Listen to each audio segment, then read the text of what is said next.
ಪ್ರತಿ ವರ್ಷ ಫೆಬ್ರವರಿ 1ರಂದು ದೇಶದ ಹಣಕಾಸು ಸಚಿವರು ಕೇಂದ್ರ ಬಜೆಟ್ ಅನ್ನು ಮಂಡಿಸುತ್ತಾರೆ. ಜನರ ಕಲ್ಯಾಣಕ್ಕಾಗಿ ಸರ್ಕಾರದ ಗಳಿಕೆ ಮತ್ತು ವೆಚ್ಚಗಳನ್ನು ವಿವರಿಸುತ್ತಾರೆ. ಈ ವರ್ಷ ಹಣಕಾಸು ಸಚಿವೆ ನಿರ್ಮಲಾ ಸೀತಾರಾಮನ್ 2024ರ ಮಧ್ಯಂತರ ಬಜೆಟ್ ಅನ್ನು ಮಂಡಿಸಿದರು. ಏಕೆಂದರೆ ಚುನಾವಣೆಗಳು ನಿಗದಿಯಾಗಿವೆ ಮತ್ತು ಚುನಾವಣೆಯ ನಂತರ ಪೂರ್ಣ ಬಜೆಟ್ ಅನ್ನು ಮಂಡಿಸಲಾಗುತ್ತದೆ. ತಾತ್ಕಾಲಿಕವಾಗಿದ್ದರೂ ಮಧ್ಯಂತರ ಬಜೆಟ್ ನಿರ್ಣಾಯಕವಾಗಿದೆ. ಇದು ಸರ್ಕಾರದ ಖರ್ಚು ಯೋಜನೆಗಳು ಮತ್ತು ಒಟ್ಟಾರೆ ಕಾರ್ಯತಂತ್ರದ ಒಳನೋಟಗಳನ್ನು ಒದಗಿಸುತ್ತದೆ. ಹಿಂದಿನ ವರ್ಷಗಳಂತೆಯೇ ಈ ವರ್ಷದ ಬಜೆಟ್ನ ಗಮನವು ಕ್ಯಾಪಿಟಲ್ ಎಕ್ಸ್ಪೆಂಡಿಚರ್ ಮೇಲೆ ಕೇಂದ್ರೀಕೃತವಾಗಿತ್ತು.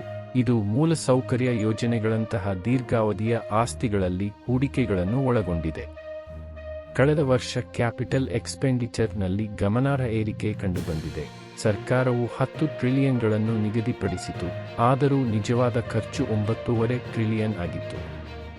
ಈ ವರ್ಷ ಕ್ಯಾಪಿಟಲ್ ಎಕ್ಸ್ಪೆಂಡಿಚರ್ ಅನ್ನು 11.1% ರಿಂದ 11.11 ಟ್ರಿಲಿಯನ್ಗೆ ಏರಿಸಲಾಗಿದೆ. ಆರ್ಥಿಕ ಬೆಳವಣಿಗೆ ಮತ್ತು ಉದ್ಯೋಗ ಸೃಷ್ಟಿಯನ್ನು ಉತ್ತೇಜಿಸುವ ಗುರಿಯನ್ನು ಹೊಂದಿದೆ.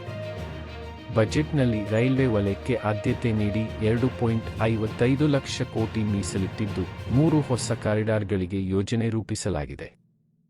ಆದಾಗ್ಯೂ ಕಳೆದ ವರ್ಷ ಸಂಭವಿಸಿದ ಹಲವಾರು ಅಪಘಾತಗಳ ನಂತರ ರೈಲ್ವೆ ಸುರಕ್ಷತೆಯ ಬಗ್ಗೆ ಕಳವಳಗಳು ಉಳಿದಿವೆ. ಡಿಕ್ಕಿಗಳು ಮತ್ತು ಹಳಿತಪ್ಪುವಿಕೆಗಳು ಸೇರಿದಂತೆ ಗಮನಾರ್ಹವಾದ ಜೀವಹಾನಿ.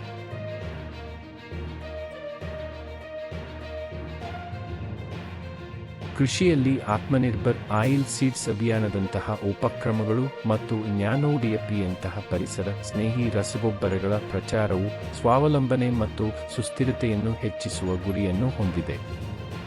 ಆದಾಗ್ಯೂ ರಸಗೊಬ್ಬರಗಳು ಮತ್ತು ಆಹಾರಕ್ಕಾಗಿ ಸಬ್ಸಿಡಿಗಳಲ್ಲಿ ಕಡಿತಗಳಿವೆ.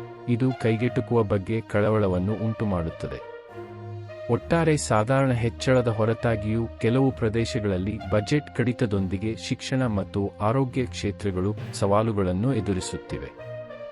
ಕೇಂದ್ರೀಯ ವಿಶ್ವವಿದ್ಯಾನಿಲಯಗಳು ಮತ್ತು ಸಂಶೋಧನೆಗಳ ಮೇಲಿನ ಖರ್ಚು ಹೆಚ್ಚುತ್ತಿರುವಾಗ ಯುಜಿಸಿ, ಐಐಟಿಗಳು ಮತ್ತು ಐಐಎಂಗಳಂತಹ ಸಂಸ್ಥೆಗಳಿಗೆ ಹಂಚಿಕೆಗಳನ್ನು ಕಡಿಮೆ ಮಾಡಲಾಗಿದೆ. ಆರೋಗ್ಯ ರಕ್ಷಣೆಯ ಉಪಕ್ರಮಗಳಲ್ಲಿ ಆಯುಷ್ಮಾನ್ ಭಾರತ್ ಯೋಜನೆಯನ್ನು ವಿಸ್ತರಿಸುವುದು ಮತ್ತು ಗರ್ಭಕಂಠದ ಕ್ಯಾನ್ಸರ್ ತಡೆಗಟ್ಟುವಿಕೆಯ ಮೇಲೆ ಕೇಂದ್ರೀಕರಿಸುವುದು ಸೇರಿದೆ. ಮಧ್ಯಮ ವರ್ಗದವರಿಗೆ ಹೊಸ ಯೋಜನೆ ಸೇರಿದಂತೆ ಕೈಗೆಟುಕುವ ದರದಲ್ಲಿ ವಸತಿ ಒದಗಿಸುವ ಗುರಿಯೊಂದಿಗೆ ಪ್ರಧಾನಮಂತ್ರಿ ಆವಾಸ್ ಯೋಜನೆಗೆ ಹೆಚ್ಚಿನ ಹಂಚಿಕೆಗಳೊಂದಿಗೆ ವಸತಿ ಗಮನ ಸೆಳೆಯುತ್ತದೆ.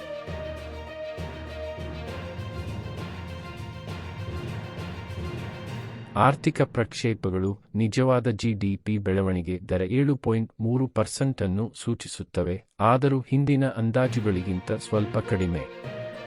ಅಂತಾರಾಷ್ಟ್ರೀಯ ಏಜೆನ್ಸಿಗಳು ಇದೇ ರೀತಿಯ ಬೆಳವಣಿಗೆಯ ದರಗಳನ್ನು ಮುನ್ಸೂಚಿಸುತ್ತವೆ. ಆರ್ಥಿಕ ಪ್ರವೃತ್ತಿಗಳನ್ನು ಊಹಿಸುವಲ್ಲಿ ಡೇಟಾ ವಿಶ್ಲೇಷಣೆಯ ಪ್ರಾಮುಖ್ಯತೆಯನ್ನು ಎತ್ತಿ ತೋರಿಸುತ್ತವೆ. ವಿತ್ತೀಯ ಕೊರತೆಯನ್ನು ಕಡಿಮೆ ಮಾಡುವ ಪ್ರಯತ್ನಗಳು ಸ್ಪಷ್ಟವಾಗಿವೆ. ಆದಾಯ ಉತ್ಪಾದನೆಯೊಂದಿಗೆ ಸರ್ಕಾರದ ವೆಚ್ಚವನ್ನು ಜೋಡಿಸುವ ಅಗತ್ಯವನ್ನು ಒತ್ತಿ ಹೇಳುತ್ತದೆ. ಒಟ್ಟಾರೆಯಾಗಿ ಮಧ್ಯಂತರ ಬಜೆಟ್ ಪ್ರಮುಖ ಆದ್ಯತೆಗಳು ಮತ್ತು ಸವಾಲುಗಳನ್ನು ವಿವರಿಸುತ್ತದೆ, ಚುನಾವಣೋತ್ತರ ಆರ್ಥಿಕ ನೀತಿಗಳಿಗೆ ವೇದಿಕೆಯನ್ನು ಹೊಂದಿಸುತ್ತದೆ. ಪ್ರಸಕ್ತ ಹಣಕಾಸು ವರ್ಷದಲ್ಲಿ ಭಾರತದ ವಿತ್ತೀಯ ಕೊರತೆಯು 17.86 ಲಕ್ಷ ಕೋಟಿಗಳಷ್ಟಿರಲಿದೆ ಎಂದು ಅಂದಾಜಿಸಲಾಗಿದೆ. ವಿಶಿಷ್ಟವಾಗಿ ಹಣಕಾಸಿನ ಕೊರತೆಯನ್ನು ಜಿಡಿಪಿಯ ಶೇಕಡಾವಾರು ಎಂದು ನಿರ್ಣಯಿಸಲಾಗುತ್ತದೆ. ಕಳೆದ ವರ್ಷ ಸರ್ಕಾರವು ಜಿಡಿಪಿಯ 5.9% ರಷ್ಟು ಗುರಿಯನ್ನು ಹೊಂದಿತ್ತು ಮತ್ತು ಪರಿಷ್ಕೃತ ಅಂದಾಜುಗಳು ಅವರು 5.8%ಗೆ ಇಳಿಕೆಯನ್ನು ಸಾಧಿಸಿವೆ ಎಂದು ಸೂಚಿಸುತ್ತವೆ. 2024-2025ರ ಬಜೆಟ್ನಲ್ಲಿ ಗುರಿಯನ್ನು ಜಿಡಿಪಿಯ 5.1%ಕ್ಕೆ ನಿಗದಿಪಡಿಸಲಾಗಿದೆ. ಇದು ಹಣಕಾಸಿನ ಜವಾಬ್ದಾರಿಯತ್ತ ಧನಾತ್ಮಕ ಪ್ರವೃತ್ತಿಯನ್ನು ಸೂಚಿಸುತ್ತದೆ. 2003ರ ವಿತ್ತೀಯ ಜವಾಬ್ದಾರಿ ಮತ್ತು ಬಜೆಟ್ ನಿರ್ವಹಣಾ ಕಾಯ್ದೆಯು ವಿತ್ತೀಯ ಕೊರತೆಯನ್ನು ನಾಮಮಾತ್ರ ಜಿಡಿಪಿಯ 3%ನಲ್ಲಿ ಇರಿಸಿಕೊಳ್ಳಲು ಆದೇಶಿಸುತ್ತದೆ.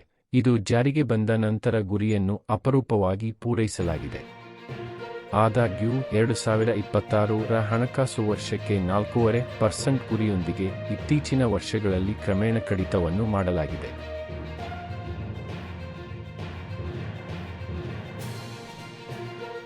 ಸರ್ಕಾರದ ಗಳಿಕೆಯ 1/3 ಭಾಗವನ್ನು ಹೊಂದಿರುವ ಬಡ್ಡಿ ಸೇವೆಯು ಈ ವರ್ಷ 11.9 ಟ್ರಿಲಿಯನ್ಗೆ ಏರಿದೆ. ಇದು ಕಳೆದ ವರ್ಷಕ್ಕಿಂತ 1.35 ಟ್ರಿಲಿಯನ್ ಏರಿಕೆಯಾಗಿದೆ. ಈ ವರ್ಷದ ಬಜೆಟ್ನಲ್ಲಿ ವಿವರಿಸಿರುವ ಪ್ರಮುಖ ವೆಚ್ಚಗಳನ್ನು ಹಿಂದಿನ ವರ್ಷದ ಪರಿಷ್ಕೃತ ಅಂದಾಜುಗಳೊಂದಿಗೆ ಹೋಲಿಸಲಾಗುತ್ತದೆ. ಈ ಬಜೆಟ್ನಲ್ಲಿ ಆದಾಯ ತೆರಿಗೆ ಸ್ಲ್ಯಾಬ್ಗಳಲ್ಲಿ ಯಾವುದೇ ಬದಲಾವಣೆಗಳಿಲ್ಲದಿದ್ದರೂ ತೆರಿಗೆಗಳಿಂದ ಉತ್ಪತ್ತಿಯಾಗುವ ಆದಾಯವು ಗಮನಾರ್ಹವಾಗಿ ಉಳಿದಿದೆ. ಆದಾಯ ತೆರಿಗೆಯು ಸರ್ಕಾರದ ಆದಾಯಕ್ಕೆ 19% ಕೊಡುಗೆ ನೀಡುತ್ತದೆ. ನಂತರ ಜಿಎಸ್ಟಿ 18% ಮತ್ತು ಕಾರ್ಪೊರೇಟ್ ತೆರಿಗೆ 17%. ಸಾಲವು ಸರ್ಕಾರದ ಆದಾಯದ ಅತಿದೊಡ್ಡ ಮೂಲವಾಗಿ ಉಳಿದಿದೆ, ಇದು 28% ರಷ್ಟಿದೆ. ಈ ಬಜೆಟ್ನ ಹಣಕಾಸು ಸಚಿವರ ಘೋಷವಾಕ್ಯವು 2047ರ ವೇಳೆಗೆ ವಿಕಸಿತ್ ಭಾರತ್, 2047ರ ಹೊತ್ತಿಗೆ ಅಭಿವೃದ್ಧಿ ಹೊಂದಿದ ಭಾರತ, 2047ರ ವೇಳೆಗೆ ಭಾರತವು ಅಭಿವೃದ್ಧಿ ಹೊಂದಿದ ರಾಷ್ಟ್ರವಾಗಲಿದೆ ಮತ್ತು 2030ರ ವೇಳೆಗೆ 7 ಟ್ರಿಲಿಯನ್ ಆರ್ಥಿಕತೆಯನ್ನು ಸಾಧಿಸುವ ಭರವಸೆಗಳೊಂದಿಗೆ. ಆದಾಗ್ಯೂ ಹಿಂದಿನ ಭರವಸೆಗಳು, ಉದಾಹರಣೆಗೆ ಗುರಿ 2024ರ ವೇಳೆಗೆ 5 ಟ್ರಿಲಿಯನ್ ಆರ್ಥಿಕತೆ, ಅಪೂರ್ಣವಾಗಿ ಉಳಿಯುತ್ತದೆ. ಬಡವರು, ಮಹಿಳೆಯರು, ಯುವಕರು ಮತ್ತು ರೈತರಂತಹ ಅಂಚಿನಲ್ಲಿರುವ ವರ್ಗಗಳ ಕಲ್ಯಾಣಕ್ಕೆ ಆದ್ಯತೆ ನೀಡುವುದಾಗಿ ಸರ್ಕಾರ ಭರವಸೆ ನೀಡಿದ್ದರೂ ಸವಾಲುಗಳು ಮುಂದುವರಿಯುತ್ತಿವೆ. ಭಾರತದ ಹಸಿವು ಸೂಚ್ಯಂಕ ಶ್ರೇಯಾಂಕವು ಹದಗೆಟ್ಟಿದೆ, ಯುವಕರ ನಿರುದ್ಯೋಗವು ಅಧಿಕವಾಗಿದೆ ಮತ್ತು ಮಹಿಳಾ ಕಾರ್ಮಿಕ ಬಲದ ಭಾಗವಹಿಸುವಿಕೆ ಕುಸಿಯುತ್ತಿದೆ. ಆದಾಯದ ಅಸಮಾನತೆಯು ವಿಸ್ತಾರಗೊಳ್ಳುತ್ತಿದೆ, ಬಡ ವಿಭಾಗಗಳು ಕಡಿಮೆ ಆದಾಯವನ್ನು ಅನುಭವಿಸುತ್ತಿವೆ.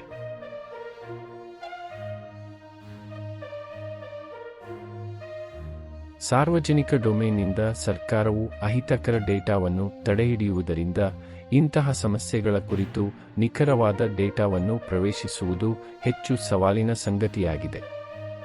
ವಿರೋಧ ಪಕ್ಷದ ನಾಯಕರು ಸರ್ಕಾರದ ಪಾರದರ್ಶಕತೆಯ ಕೊರತೆಯನ್ನು ಟೀಕಿಸಿದ್ದಾರೆ, ಇದನ್ನು ಎನ್ಡಿಎ ಡೇಟಾ ಲಭ್ಯವಿಲ್ಲ ಎಂದು ಉಲ್ಲೇಖಿಸಿದ್ದಾರೆ. ಕಳೆದ ದಶಕದಲ್ಲಿ 250 ಮಿಲಿಯನ್ ಜನರನ್ನು ಬಹು ಆಯಾಮದ ಬಡತನದಿಂದ ಮೇಲಕ್ಕೆತ್ತಿರುವುದಾಗಿ ಹಣಕಾಸು ಸಚಿವರು ಹೇಳಿಕೊಳ್ಳುತ್ತಾರೆ. ಇದು ಅಮಿತ್ ಶಾ ಅವರ 600 ಮಿಲಿಯನ್ ಬಡತನದಿಂದ ಹೊರಬಂದಿದೆ ಎಂಬ ಹೇಳಿಕೆಗೆ ವ್ಯತಿರಿಕ್ತವಾಗಿದೆ. ಈ ವ್ಯತ್ಯಾಸವು ಸರ್ಕಾರದ ದತ್ತಾಂಶದ ಸುತ್ತಲಿನ ಅಸ್ಪಷ್ಟತೆಯನ್ನು ಒತ್ತಿ ಹೇಳುತ್ತದೆ. ಈ ವರ್ಷದ ಮಧ್ಯಂತರ ಬಜೆಟ್ ಪ್ರಮುಖ ಹಣಕಾಸಿನ ಗುರಿಗಳು ಮತ್ತು ಆದ್ಯತೆಗಳನ್ನು ವಿವರಿಸುತ್ತದೆ. ಹೆಚ್ಚಿನ ವಿವರಗಳನ್ನು ಜುಲೈನಲ್ಲಿ ಪೂರ್ಣ ಬಜೆಟ್ ಮಂಡನೆಯಲ್ಲಿ ನಿರೀಕ್ಷಿಸಲಾಗಿದೆ.